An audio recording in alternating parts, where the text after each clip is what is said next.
Welcome to the latest Latin2Latin Connections segment of the South Florida Community Roundup, where we bring you expert insights on important topics for our community. Today, I am honored to introduce our special guest, Carolina Lizano, a senior business consultant and vice president at JP Morgan Chase.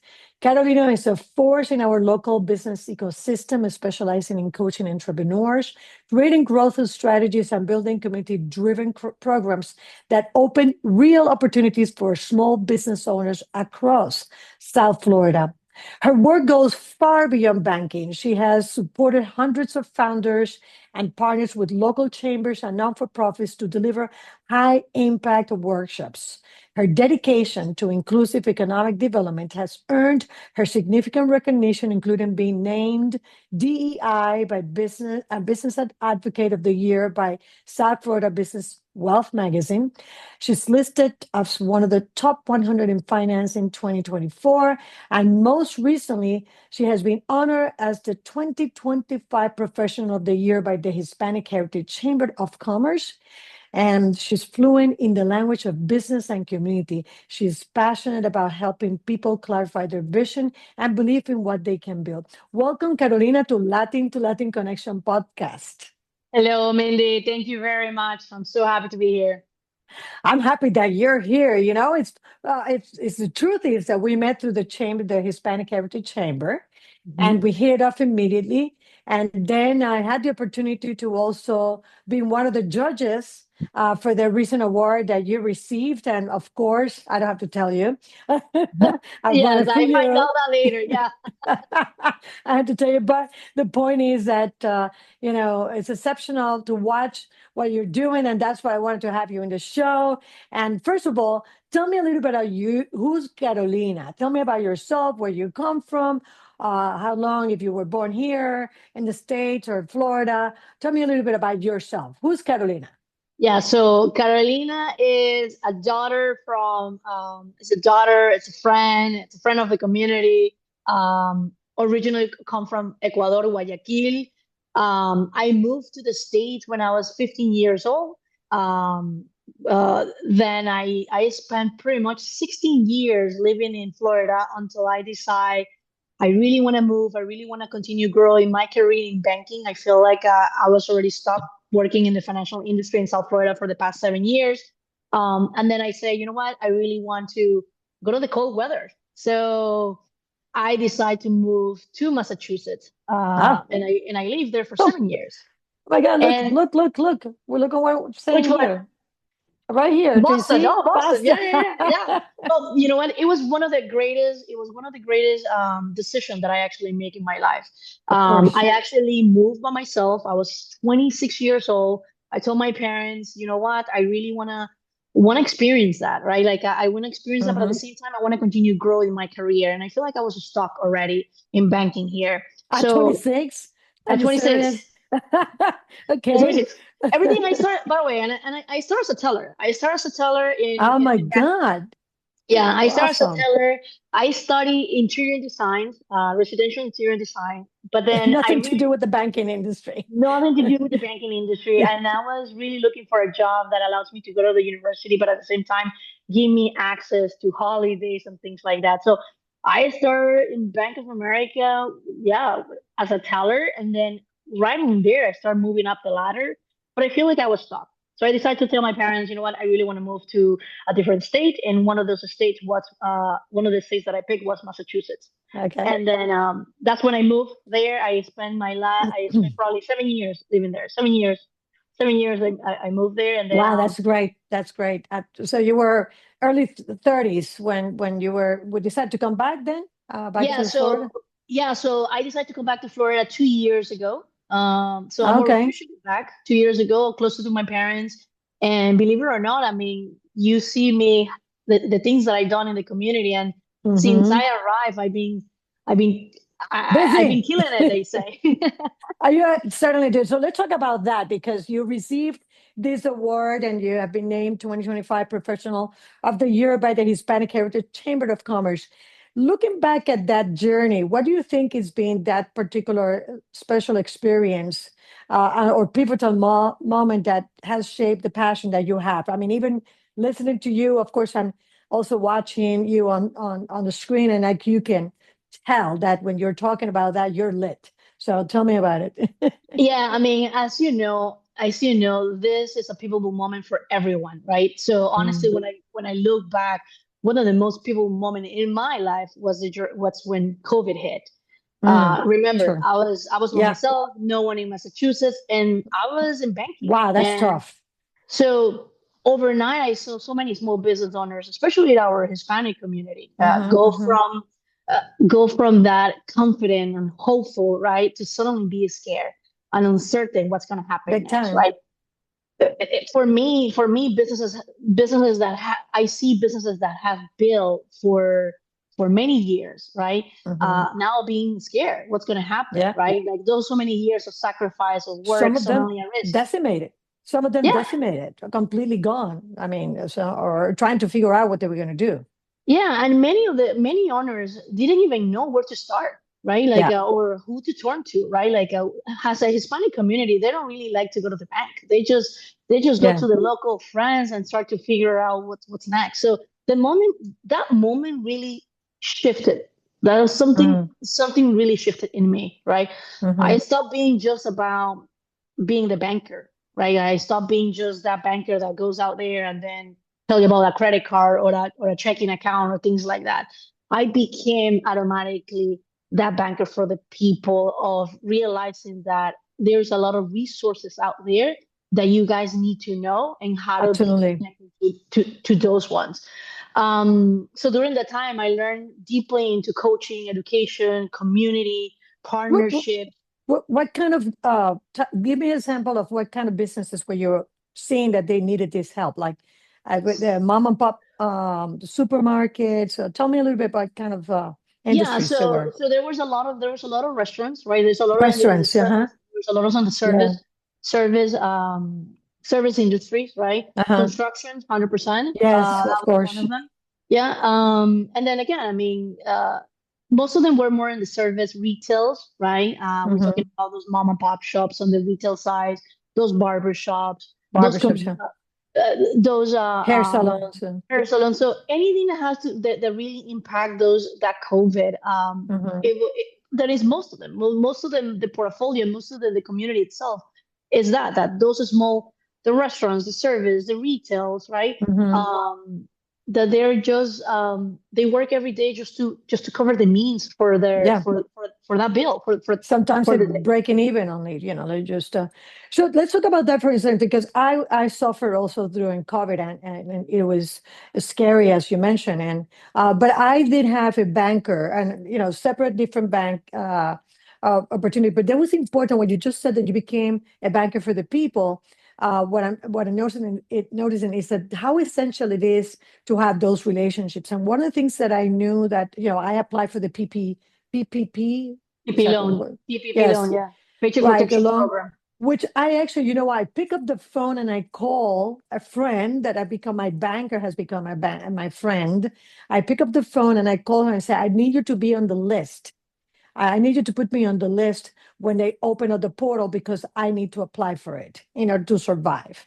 And she did, and Mhm. there people didn't know, but I have my paperwork done. I have my taxes ready. I have everything ready. I call my CPA. I was there, but then later on, I learned a lot of people didn't do that because they Mhm. didn't know, or they didn't have the paperwork ready. So tell me how that changed, or what do you do to help, because it's what you're doing right now with the coaching, right, in a way. Yeah, so that's one of the main things for coaching for impact in the program that I currently represent here at JP Morgan Chase one of the pillars is really create trusted advisors in your team, right? Hmm. And when we talk about with our entrepreneurships, right, we talk about who is your board of directors, right? When I say board of directors, we're talking about who's your CPA, who's your lawyer, right? Yeah. The same way that you do Exactly. have your doctor right away, that something happens, you call a doctor, things like that, Right. right? It's the same thing in finance. Thank But you. again, Yeah. we're going back to the mentality of, for us being Hispanic, right? We're not used to in the banking industry, right? Yeah. So we really don't like to go to the banks or having this type of relationship. So the mindset that I always try to change the entrepreneurs is you don't have to see that banker of he or she is going to just sell you something. It really is going to be Right. that resources for something that might happen, right? Right. Even when you have to approach for a loan, they need to know Right. where is your business, what are you doing, and so they can be the advocate. They can advocate towards when the time that is right. In this case, PPP really got us all of us to surprise that we Yeah. just have to try to help each one of entrepreneurs, right? And each one of them has a different story, but Yeah. having that relationship, it's important because then I know what's Mm. happening, where the business is going. And besides this program that the government did, it's about how us as a bank, as an institution, we can continue to help you to move forward. Totally. I remember that was for me so critical, such a lesson learned. And, whoever is listening as an entrepreneur or even as someone with a lot of experience. I mean, at that point, this has happened 5 years ago. I was in business for 15 years. So it's not like I didn't have all the answers. This was unknown. This was a very, a unique situation that people didn't know what was going to happen and how it was going to end. We all knew that we needed the money, right? We needed to pay the bills. We needed to make sure that we pay our employees. So tell me now the program itself, because I at one point I thought that you were into the entrepreneur program at coaching because maybe your family came from an entrepreneurial background. Is your family entrepreneurs or not at all? Or so this is No, just like you just got into it because of what you saw happening during COVID, essentially. yeah, so kind of going back on that, right? Like I was a relationship manager, and so I was dealing directly. My book of business was healthcare, so I was dealing directly Ah, with the okay. healthcare customers, right? Mm-hmm.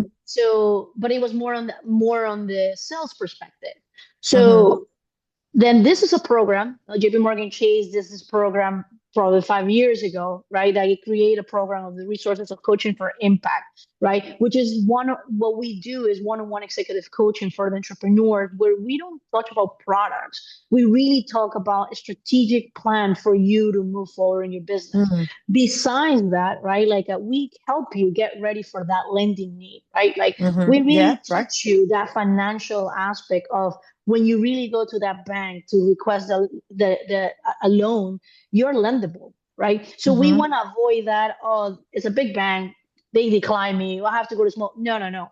It is about how you really manage your financials in your day to day, and by understanding that, that's what we do in our role. We dedicate Mm-hmm. ourselves the program of sitting down for one-on-one, talk about operation management, right? Business Mm-hmm. development, creating your Right. trusted advisor, Yeah. how to get access to capital. And sometimes we do not have the resources. They're not ready for that particular capital, but we have the resources, partnerships outside the bank that we can able to connect you to get you where you need it to be.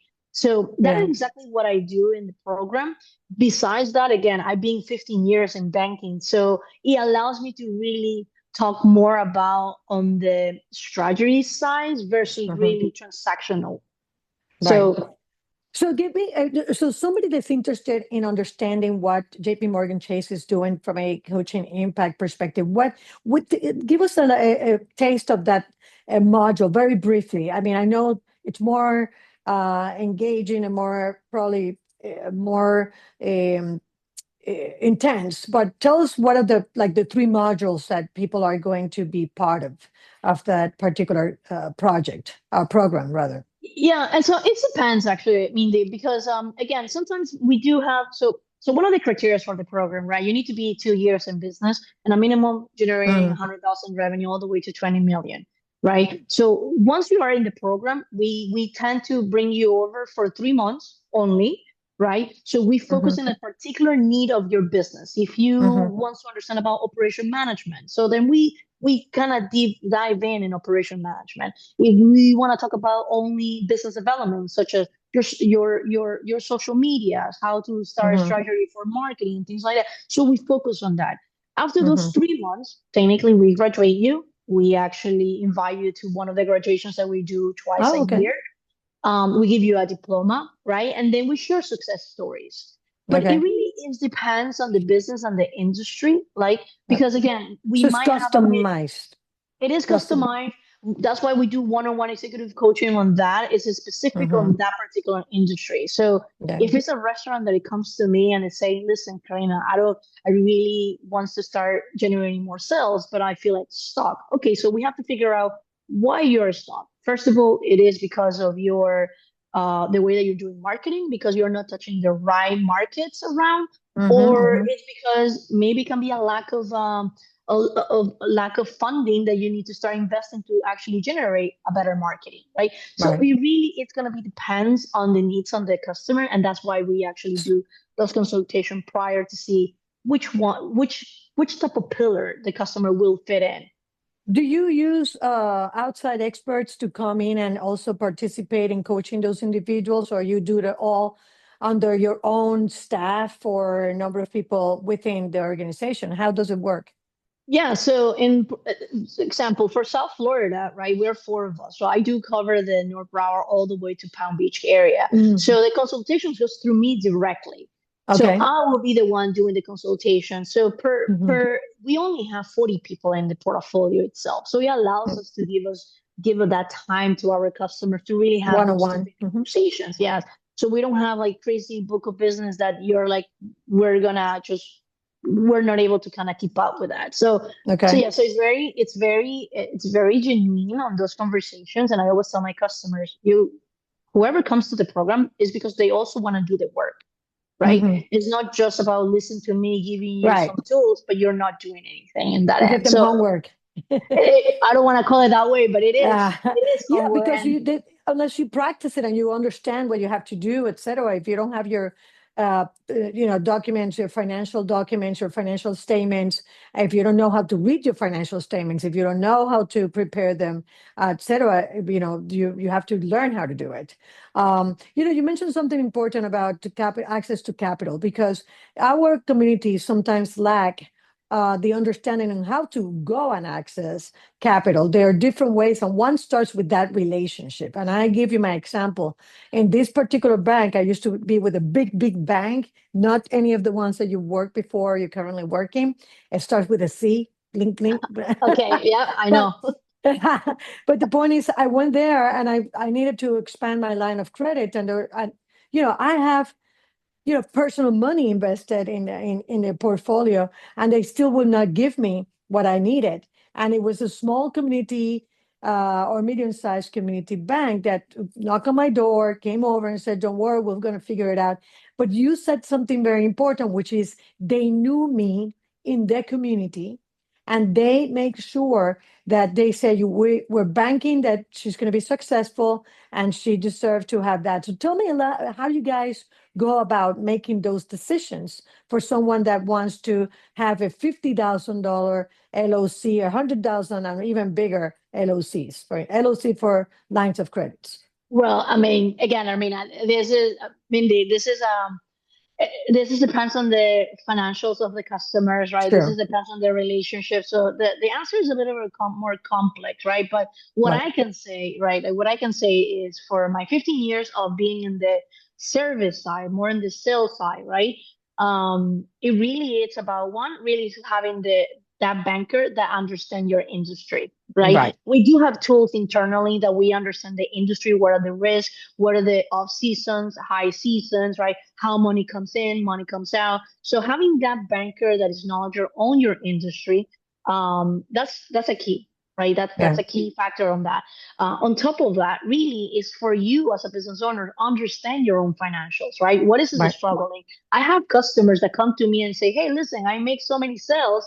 And this is what I do per year. But when we actually go see the taxes, nothing close for what you're telling me about. So Wow. then Hmm. how I'm going to advocate when you're telling me one thing, but black and white, where we go as a risk compliance, I mean, we have so many compliance in our system and we do have to follow through to our different underwriting process. It's Hmm. like, it doesn't make any sense. So then Hmm. that's when we come back to the coaching, right? Because we have to start diving deep that you understanding about your 5 C's of credit. And that 5 C's of credit really, it's about in your personal aspect and also the business aspect, right? Like how is you, even your personal credit, how that is affecting your character on your when you're asking me for lending, right? How is Yeah. the credit for the business? How are you managing? So believe it or not, financials can tell a whole story Oh, yeah, that versus what the absolutely. story that you're actually telling me. And so the answer is a little bit more complex just because it really kind of go hand in hand of Mm. understanding your own financials, what is your story, and then if that story really match this financials. And if it doesn't match, that's when we come the matter of expert understanding the industry. It doesn't match because we are in an off season, so that means maybe there's risk. So this is how we're gonna mitigate it, or you because really it doesn't make any sense and you're just Right. not managing correctly. So We have, oh my God, so much to talk about it. And I'm going to invite you back. But a couple of things because we have to wrap things up. But this thing, I think people need to know about this thing. I want very briefly your forward thinking vision about our local small businesses. Where are they going, especially the Hispanic owned business owners? What is your vision for 2026?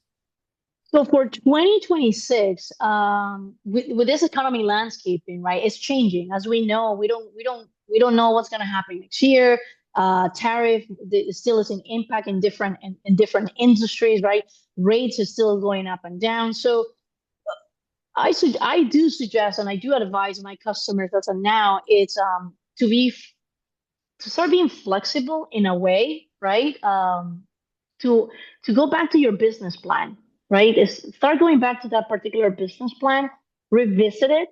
Most of our customers say, "No, I have a business plan, don't have anything to do where I'm really going." But really, that business plan will allow you to recreate again your vision of your Hmm. business, right? Whatever you need to change on your projections for next year, right? What happened if tariffs are going to still the same? Right? So Right. how do we continue making more strategy for that, for where you wanna start, where you wanna go? Now, I do want to make sure that I like to tell the customers is let's not think about only 2026, right? Yeah. Let's just start planning for 5 years from now because the Right. market is Yeah. gonna be volatile, right? So whatever projections that we're going to do, let's make it a projection of start thinking forward, not just for 1 year.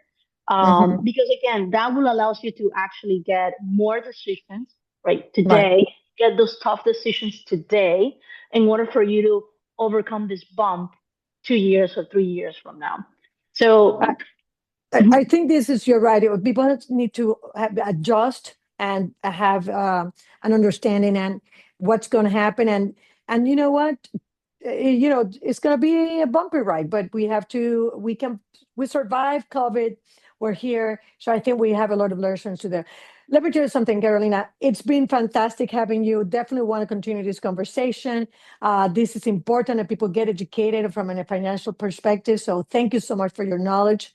And happy holidays and thank you for being part of that. I'm going to close the show by inviting everybody to listen up every third